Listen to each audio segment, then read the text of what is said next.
Et notre invité politique ce matin, c'est Bruno Retailleau, le sénateur de Vendée et président du groupe Les Républicains au Sénat. Bonjour Bruno Retailleau. Bonjour à vous. Alors nous sommes ensemble pendant 20 minutes pour une interview en partenariat avec la presse quotidienne régionale, représentée ce matin par le groupe EBRA des journaux de l'Est de la France. Avec vous, Fabrice Vesser-Redon. Bonjour Fabrice. Antoine, bonjour. Bonjour Monsieur Retailleau. Alexandre, allez c'est Alexandre, mais c'est pas grave.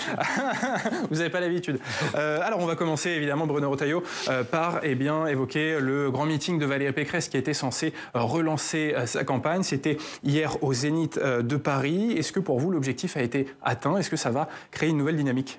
Écoutez, moi, j'ai jamais pensé d'ailleurs qu'un seul meeting pouvait relancer ou abaisser une dynamique. Simplement, j'ai été satisfait du meeting d'hier pour plusieurs raisons. La première, c'est qu'il y avait une vraie ferveur. Les salles étaient pleines, pratiquement 8000 militants, c'est important.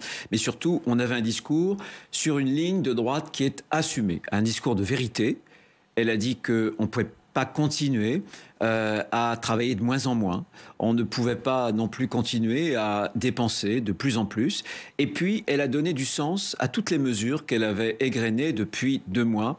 Et le sens, c'est la France. Parce que dans une France qui est désunie, je pense que ce que nous avons de commun, précisément, c'est la France. C'est ce qui nous relie. Et je pense qu'il l'a bien exprimé. Et son programme, c'est de bâtir une nouvelle France. Avant d'évoquer le fond et justement son discours de droite assumé, une question sur la forme. Est-ce que vous trouvez qu'elle a eu le ton juste? On avait un petit peu l'impression que quand même c'était son premier grand meeting d'une campagne présidentielle et que ça ne s'improvise pas et que parfois ça sonnait un peu faux. Comment vous l'avez ressenti? Ça n'est pas que ça sonnait un peu faux, c'est que ça n'est pas tout simplement la forme dans laquelle elle est la plus à l'aise. Vous la mettez sur un plateau pour débattre, vous la mettez dans une salle où il va y avoir une interaction, une proximité avec son public, où il va y avoir des questions et des réponses. Et là, elle est excellente. Voilà, je pense que c'est important, mais je donnais hier soir deux exemples. Le premier exemple, c'est Angela Merkel. Est-ce que vous avez déjà suivi un discours d'Angela Merkel? C'est ennuyeux à mourir, voilà. Et pourtant, c'était une grande chancelière. Bon. Vous avez suivi, bien sûr, les discours d'Emmanuel Macron. Et moi aussi, au début, c'était pas ça. Eh bien, ils ont souvent été le masque, même lorsque, petit à petit, il a appris, ils ont été souvent le masque de l'impuissance, des renoncements et des retournements. Donc, qu'est-ce que ça veut dire? Moi, ce que je demande à un président de la République, à une présidente de la République, c'est de gouverner. C'est que les mots collent avec les actes. Tout ce que nous n'avons pas eu avec Emmanuel Macron. Et d'ailleurs, hier, c'était assez surprenant. Je me faisais cette réflexion, moi qui étais au premier rang dans le public.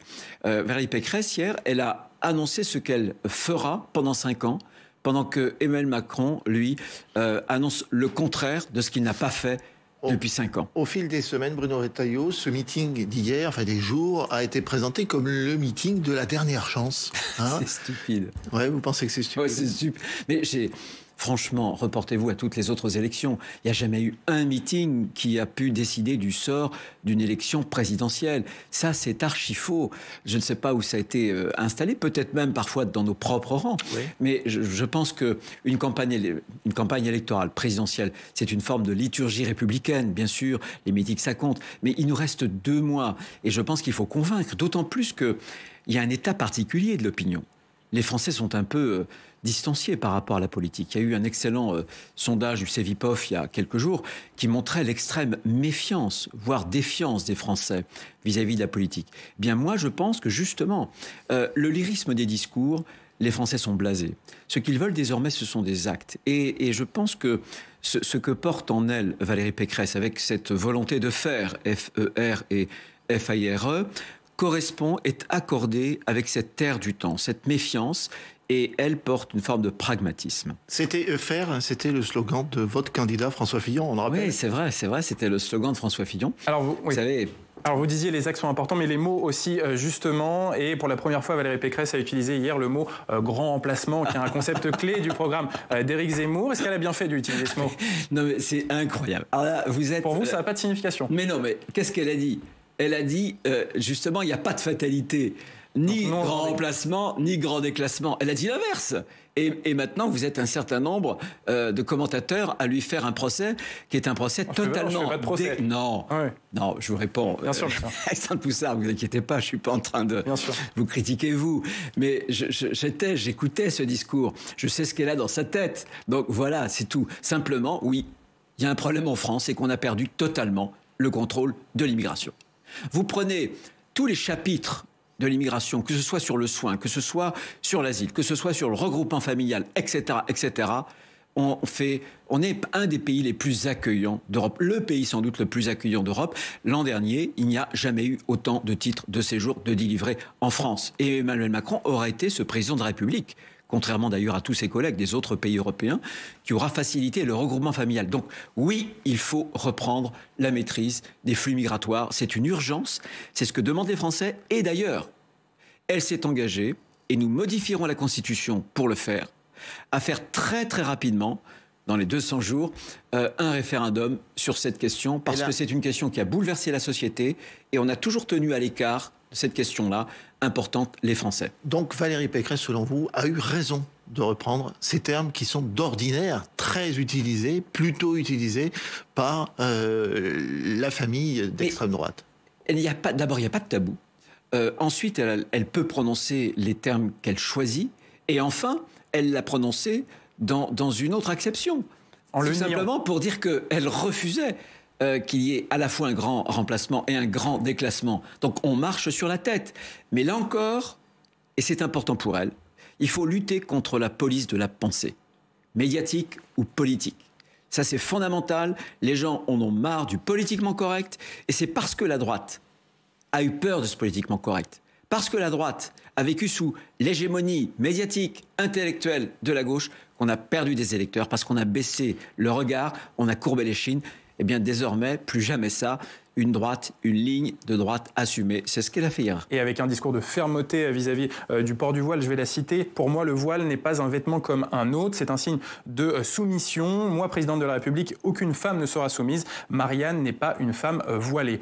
Bruno Retailleau, belle expression. Oui. Alors, Bruno Retailleau, est-ce que ce sont juste des phrases ou est-ce que dans son programme, il y aura des interdictions du port du voile dans certaines circonstances? Bien sûr, elle a été celle qui a porté d'ailleurs l'initiative de l'interdiction de la burqa en 2010. À l'époque, elle était, je vous le rappelle, députée. Elle a été, comme moi, elle à l'Assemblée, moi au Sénat, celle qui a constitué le groupe de soutien aux chrétiens d'Orient, et notamment quand ils étaient persécutés par l'État islamiste. Et bien sûr, nous assumerons, par exemple, l'interdiction du voile pour le sport. Regardez les discours d'Emmanuel Macron contre l'islamisme. Et dès lors qu'il faut poser des actes, il n'y a plus personne. C'est quand même simple.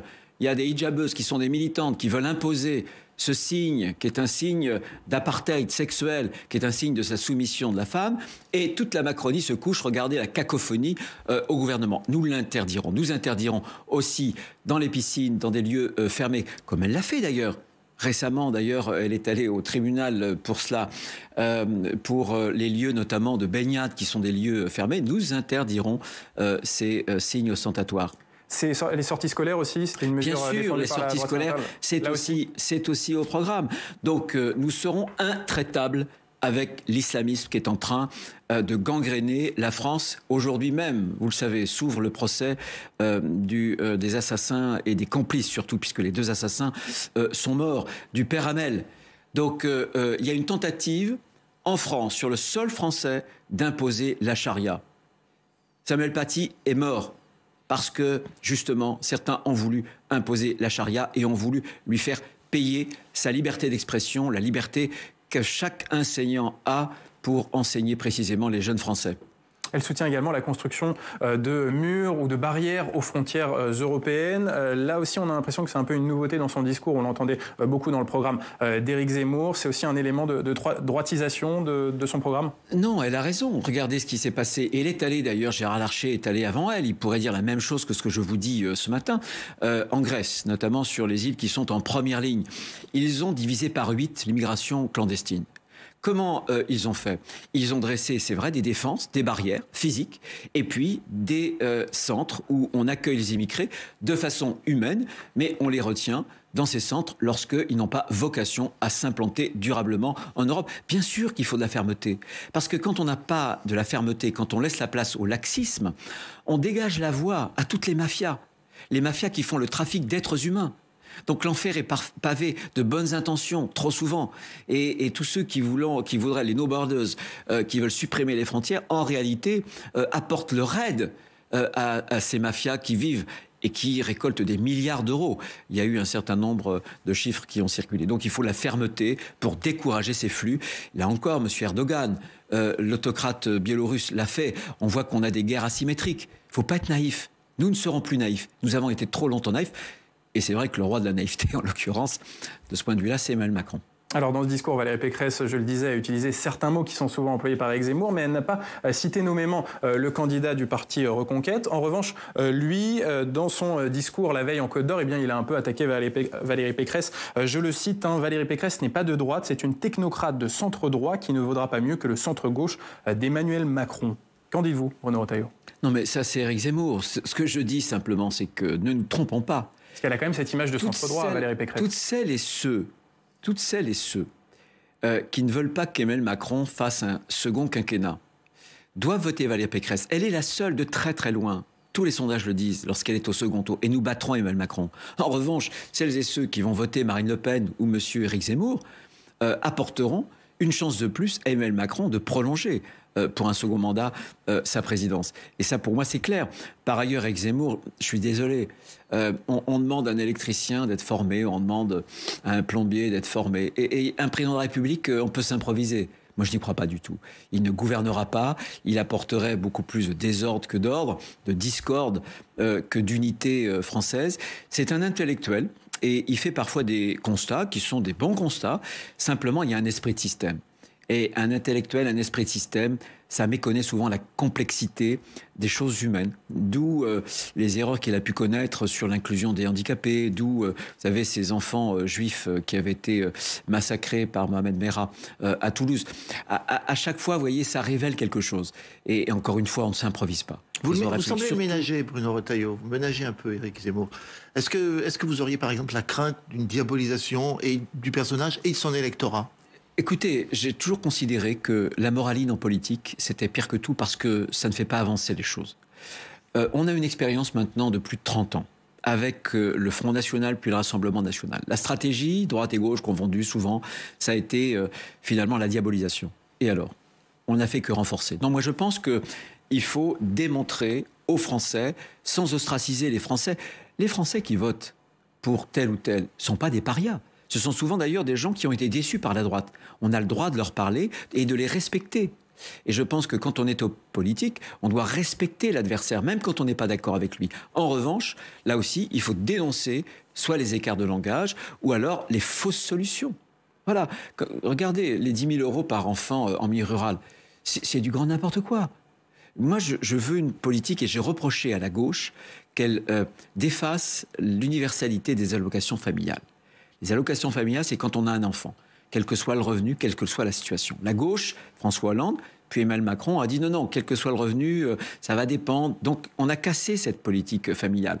Ça n'est pas pour rétablir des critères qui ne seraient plus des critères de revenu, mais des critères de territoire. Vous voyez, c'est comment dirais-je, une anti-politique familiale, cette perception qu'on peut avoir des choses. Cette politique familiale, on la porte, droite et gauche confondues d'ailleurs, y compris avec le Parti communiste, depuis la guerre et depuis le gaullisme. Alors Bruno Retailleau, ça ne vous a pas échappé. Il y a eu quelques départs du Parti des Républicains ces derniers temps avec l'ancien ministre de Nicolas Sarkozy, Éric Woerth, qui a rallié Emmanuel Macron. Également la maire de Calais, ancienne sénatrice Natacha Bouchart, qui rallie la Macronie pendant cette campagne présidentielle. Est-ce que finalement, peut-être le discours trop droitier de Valérie Pécresse, ça entraîne une fuite de certains cadres LR chez Emmanuel Macron? Non, mais ces débauchages sont des débauchages individuels. Quelqu'un avait dit un jour, là où il y a de l'homme, il y a de l'hommerie. Voilà, ce qui signifie que vous n'empêcherez jamais de quelqu'un d'oublier ses convictions, de les renier pour poursuivre, grâce à des petits calculs électoralistes, ses propres intérêts. Ça, c'est la loi humaine. C'est la loi en politique, c'est la loi dans la vie tout court. C'est terrible quand on connaît des gens, quand on a eu une forme de relation d'amitié avec eux. Mais il ne faut pas s'en étonner. Ou alors, quand on s'en étonne, c'est qu'on connaît mal la vie, tout simplement. Pour vous, c'est la nature humaine. Alors quand même, il y a quand même un soutien qui est important et qui, pour l'instant, n'est pas effectif et qui serait important pour Valérie Pécresse. C'est celui de l'ancien président de la République, Nicolas Sarkozy. Il n'était pas présent au meeting hier et selon le journal Le Figaro, il est très critique envers la candidate des Républicains. Ça va commencer à poser problème, cette absence de soutien de Nicolas Sarkozy? Non, moi, j'ai aucun doute sur le soutien de Nicolas Sarkozy à la candidate de sa propre famille politique. aucun doute. Vous avez des informations?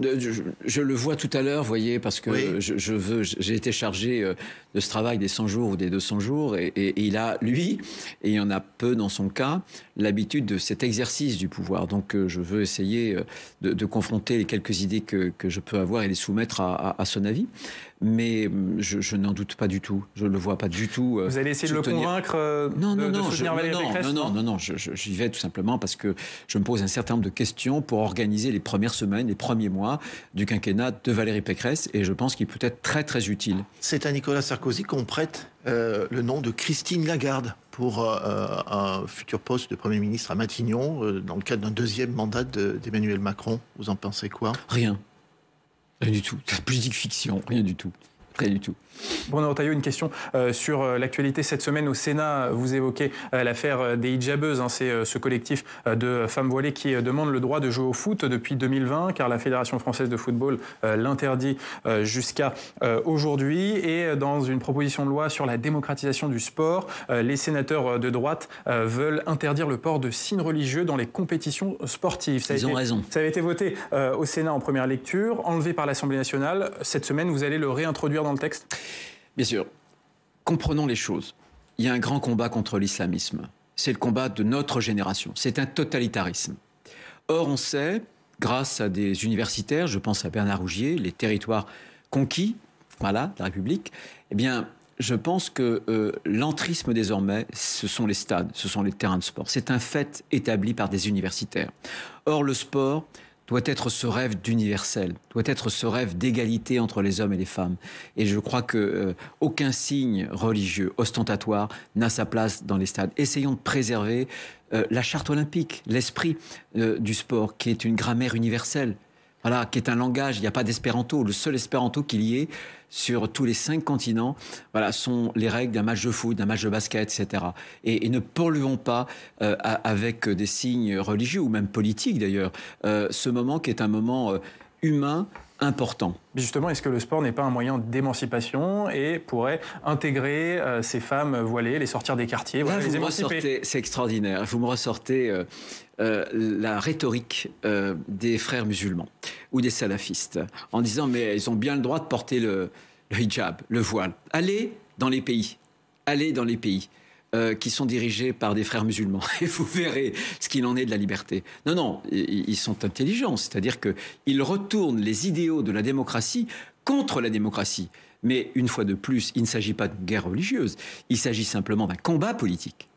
Le voile est le signe d'un apartheid sexuel, le signe de la soumission de la femme. Et c'est le signe d'un séparatisme qui signifie on n'est pas comme vous. On constitue dans la communauté nationale un corps étranger. Ça n'est pas ça la République.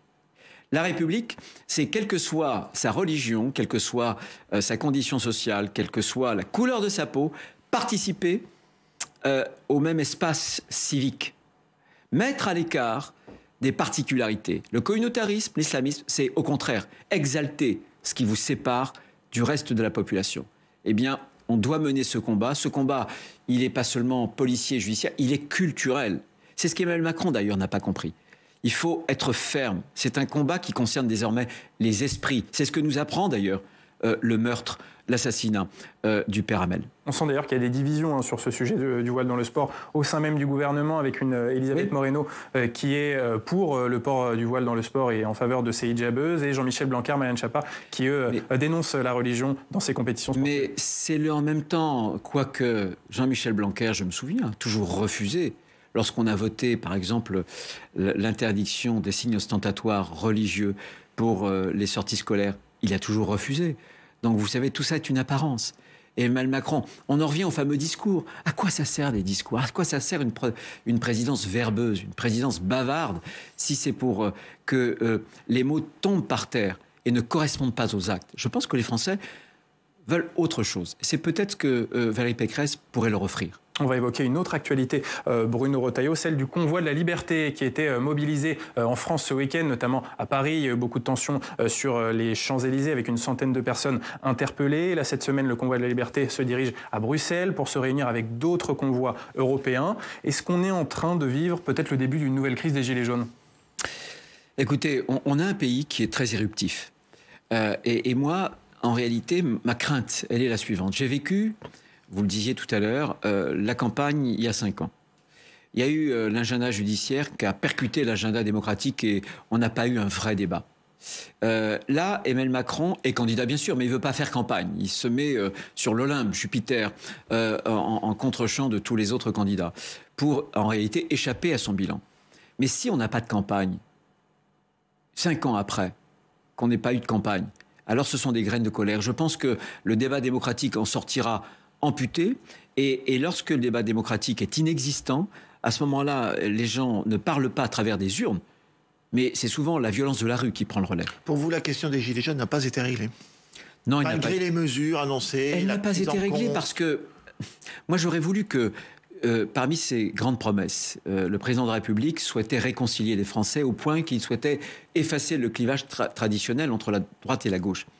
Je suis désolé, on a une France qui est plus divisée que jamais. Comment un président de la République a pu dire qu'il voulait emmerder les non-vaccinés? Et pire, que ces non-vaccinés n'avaient pas le statut de concitoyens. Aucun président de la République, sous la Ve République, n'a proféré ce genre de choses. C'est extrêmement grave. Il n'a pas su, malheureusement, être l'homme de la nation. C'est lui qui a appuyé sur le bouton, si on vous écoute.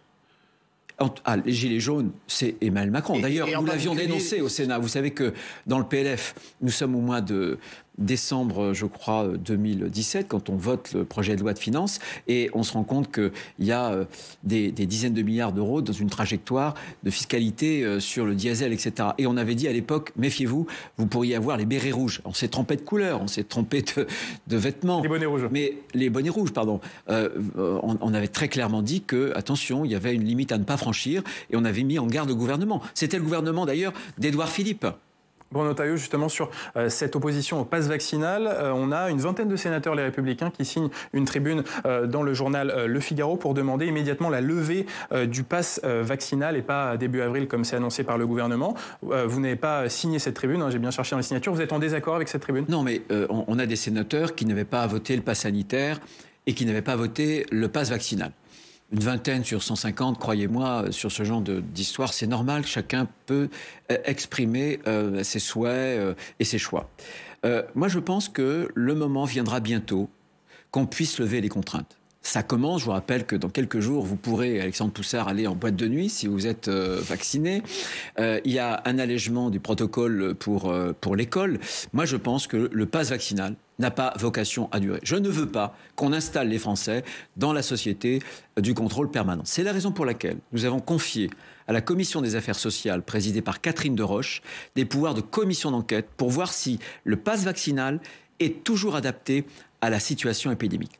Et je vois qu'il y a plus de 50 millions de Français qui sont vaccinés, quinzaine de millions, voire plus désormais, qui ont été infectés. Donc je pense que d'ici quelques semaines, il faudra vraisemblablement dire, voilà, il faut passer à autre chose. En tout cas, on ne peut pas vivre en permanence avec le pass vaccinal. J'observe d'ailleurs qu'il y a un gros ralentissement des vaccinations et qu'on va atteindre bientôt le noyau dur pour les antivax notamment, qui ne sont pas vaccinés. On finit par une question internationale sur l'Ukraine avec une menace imminente d'invasion du territoire ukrainien par la Russie. Emmanuel Macron s'est de nouveau entretenu avec le président russe Vladimir Poutine et il a dit au président russe sa détermination à agir si jamais il y avait une invasion russe. Est-ce que vous croyez à ce dialogue mené par Emmanuel Macron avec Vladimir Poutine? Et est-ce que vous faites confiance à Vladimir Poutine? En matière de géopolitique, on ne fait pas confiance. On fait le dialogue pour la paix. Vous avez employé le mot imminent. C'est ce que la diplomatie américaine utilise comme qualificatif depuis des semaines. Moi, je n'ai pas du tout d'informations. Je pense que c'est un être rationnel. Alors, d'un côté, cet être rationnel peut considérer que lui, il veut neutraliser. Il ne veut pas que l'Ukraine rentre dans l'OTAN. Il a ses raisons, je pense. Et je crois que l'OTAN a eu tort, dans les années 90, de ne pas respecter la parole qui avait été donnée par James Baker, l'Américain, et M. Kohl, au moment de la réunification. Ils avaient dit, notamment à M. Gorbatchev, qui leur avait demandé de ne pas se rapprocher avec l'OTAN des frontières de la Russie, il dit non, vous inquiétez pas. Donc M. Poutine a cette volonté-là. D'un autre côté, il est rationnel, et je pense que s'il subit des pressions économiques, ça peut coûter très cher. Le problème est que lui a cette volonté de reconstituer un empire. La Russie n'a jamais été un État-nation. La Russie a toujours été un empire. Le propre d'un empire, c'est de ne pas avoir des frontières ou des frontières assez floues, d'en vouloir toujours plus. Donc il faut se méfier. Il veut reconstituer un socle en plus ethnique, les grands Russes, la Russie, les petits Russes, les Ukrainiens, et puis les Russes blancs, la Biélorussie. Voilà, donc il faut se méfier, il faut montrer les muscles tout en dialoguant, mais pour l'instant, il n'y a pas eu d'invasion. Y a-t-il une invasion imminente? Je ne sais pas. En tout cas, j'observe que d'un côté, M. Poutine veut obtenir un résultat, c'est-à-dire faire en sorte que l'Ukraine soit finlandisée, neutralisée, et de l'autre côté, les Américains, finalement, ont réinstallé l'OTAN au cœur du système de sécurité européen. Donc c'est une sorte de jeu de dupes aussi, et il faut essayer de prendre un peu de hauteur. Bruno Retailleau, avant de clore cet entretien, je vous fais réagir sur une information de dernière minute. Un homme a menacé 2 policiers avec un couteau. Ça s'est passé gare du Nord à Paris, et les 2 policiers ont riposté en tirant. Il a été tué. Est-ce que pour vous, c'est une réponse qui vous semble proportionnée à première vue? Écoutez, bien sûr, moi je fais confiance aux policiers. Ils étaient en état de légitime défense et ça permet de faire usage des armes. Mais voyez cette information, elle se relie, elle se reconnecte à tout ce que nous avons dit pendant cette émission. Nous sommes en guerre contre l'islamisme. Et quand je vois cette naïveté de la Macronie, du président de la République, à ne pas mener une guerre dans toutes ses dimensions, y compris culturelles, je pense que de ce point de vue-là, nous sommes dans un état de faiblesse. Et les islamistes le sentent très très bien. Alors on précise, pour l'instant, au vu de cette information, rien ne précise que l'homme était islamiste, mais je voulais vous faire réagir rapidement sur ce fait divers. Merci beaucoup Bruno Retailleau d'avoir été notre invité politique aujourd'hui.